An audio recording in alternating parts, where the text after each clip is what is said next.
I've just come across an interesting link on the British and Global Muslims democracy that raises questions around a lot of things, around values, around integration, around culture clashes. I mean, there's no other way to put it.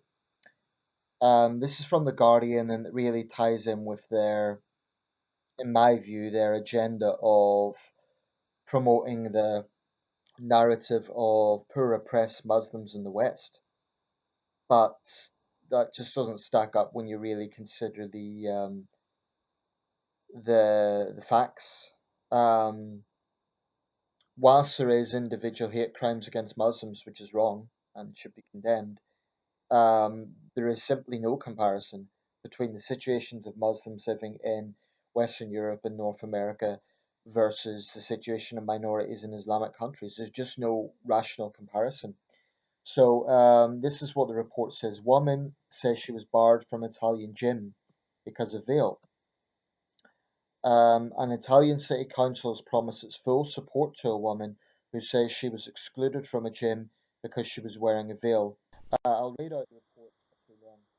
The episode was revealed by the city council of Mirandola, I think I'm pronouncing that correctly, near Modena, to whom the 28-year-old Italian woman had reported the incident. I assume that's Italian by citizenship. The owner, she wrote in a letter to the mayor, refused my membership because I dress in a not very Western way. I asked for clarification, and he replied that in his gym he doesn't let in nuns or Batman, alluding to the veil that covers my head. The gym owner concluded the discussion by saying, "My gym, my rules," she wrote. The woman, who was born in Morocco but has lived in Italy since 1999 and has been an Italian citizen since 2016, said in her letter, "I know the law, the Constitution and its principles, and there is no excuse for what happened to me." The municipality of Mirandola expressed its solidarity with the woman and condemned the episode. The city council has already met her and promised its support for any legal action taken against the owner of the gym. A few days earlier, Nasri Asiya, 20, a candidate for the populist Five Star Movement Party for the Montoro Municipal Council, was attacked on social media because she decided to campaign for upcoming elections wearing a veil. Numerous Islamophobic comments were published in response to the post that announced her candidacy. In her defense, the M5S National Deputy Stefania Ascari said, "Asiya has freely chosen to wear the hijab because it has a very important meaning for her and her way of living the faith." Okay, there's a lot of talking points around this. Firstly, when it comes to the Guardian talking about Islamophobic comments, I take that with a bit of caution because, as an embodiment of the regressive left, Guardian considers all criticism of Islam to be Islamophobic. Now, there may be genuine anti-Muslim bigotry there, and I've personally seen it. You know, I've seen some pretty vile comments online which pertain to be, well, which are attacking all Muslims, and that is anti-Muslim bigotry. But I really have a problem with the term Islamophobia. I think it's used by both Islamists, Muslims who are in denial about Islamists, and the regressive left to basically deny the problem. Now, for this particular incident, it's one of those things, it's her word against the gym's. She says that, her rights have been violated. Okay, my take on this is the gym owner seems a bit rude. I mean, he didn't really need to make the Batman nun comment. He could have just politely explained why he's refusing her to wear the veil. Now, if this is a full face veil, like a niqab, then there's pretty practical reasons why you wouldn't allow that. And I don't know if Modena is a pretty left wing city, but the fact that they're backing her, seemingly without looking at the context here or without looking at just common sense. I mean, how can you run on a treadmill with a full kneecap? It obscures your vision. You've just got a little slit. You know, I've run on a treadmill many times, and I've had sunlight in my eyes, and I've almost come off the thing. A gym is somewhere you need to be paying attention to your surroundings, and anything that obscures your vision, even if it's a little bit, and I'm sure she will argue I've got can see perfectly. How about if it's a veil that's coming down, that can get caught up in gym equipment. It's dangerous. Now that isn't according to the Guardian the reason that he's banned her, but I want to hear both sides of this. It may be that the guy was a bit rude, and I wouldn't endorse the things he said. I think if you're a public service, you need to. I'm a strong believer in being polite to anyone, but there has to be some common sense here. I mean, for goodness sake, it's a gym. And a friend of mine, a Muslim friend, made a valid point on this. He said, surely if places of faith, churches, mosques, and so on, make a request for some mob in their walls, for example, a woman or a man for the matter couldn't go into a mosque wearing a swimsuit. They'd be asked to leave because it would be seen as disrespectful. And I say, fair enough. So why should a gym owner have to cater to a regressive cultural practice? And that's how I see the niqab. Um, assuming it is a niqab.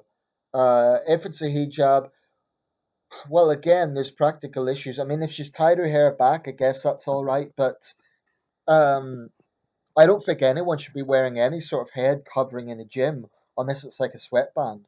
Uh, um, I mean, common sense should prevail. There's a lot of issues. There's hygiene issues. There is vision issues. If you're on a treadmill, if you're lifting weights, this is just common sense. It's not bigotry. So I want to hear both sides here. And it is interesting that Modena's coming down on her side. So maybe the guy was just being obnoxious. I don't know. But to me, there's going to be many, many examples of that. Now, apparently, in the upcoming European elections, so-called far-right parties are doing very well in Italy. Although, having said that, I wouldn't be too flippant about that term because, there are people outwardly making Nazi salutes, well, sorry, I should say fascist salutes, and calling for 1,000 years of Mussolini. So I do think the far right is on the rise in Europe. But part of the problem is Angela Merkel's insane policy back in 2015 of allowing in so many people at once. That was utterly, utterly, utterly reckless. Um, and the incredible arrogance of the regressive left to think that you can have so many people coming from Islamic countries with minimal focus on integration, um, and smearing anyone who questions it as a bigot. The problem is neo-Nazi groups, far right, and other blood and soil nationalist types who I have no time for. I think they're very vile people. They are going to rise because of the perception that the establishment simply will not speak out against regressive cultural practices. I mean, I came across a video earlier of brave Muslim women in Denmark who are facing death threats because they're choosing to live in a westernized way. So they're facing death threats from ultra conservative members of their extended family. This is the reality going on in Europe today. And I feel nothing but contempt for the absolute moral cowardice of so many so called European liberals. In this country, the Liberal Democrats, but you see them in other parts of Europe, who feel that politeness, that not offending people, the politically correct language is more important, frankly, than human rights, than integration, than European values. And yes, I do believe there's such a thing as Western European values: liberty, egalitarianism, freedom of conscience. So, this incident is just a microcosm of what's going on, and I think it's only going to escalate. I don't like to see the rise of the far right at all. I think it's very troubling. But it's happening because of the stupidity of the regressive left that they will not wake up and see what's happening here. I don't think that Islamic countries are a good bar to compare to, but I do think that we need to be far more assertive. I'm not talking about banning the headscarf completely, but I'd certainly favour banning the burqa and the niqab. Those who say, oh, it's just an item of clothing are so naive. And the amount of posturing and pandering to this is pathetic. Sports Illustrated had a model wearing the burkini recently.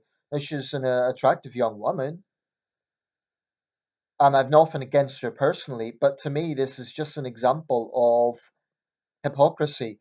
Where is the praise for those brave women in Iran who risk arrest and worse for choosing to take off the hijab?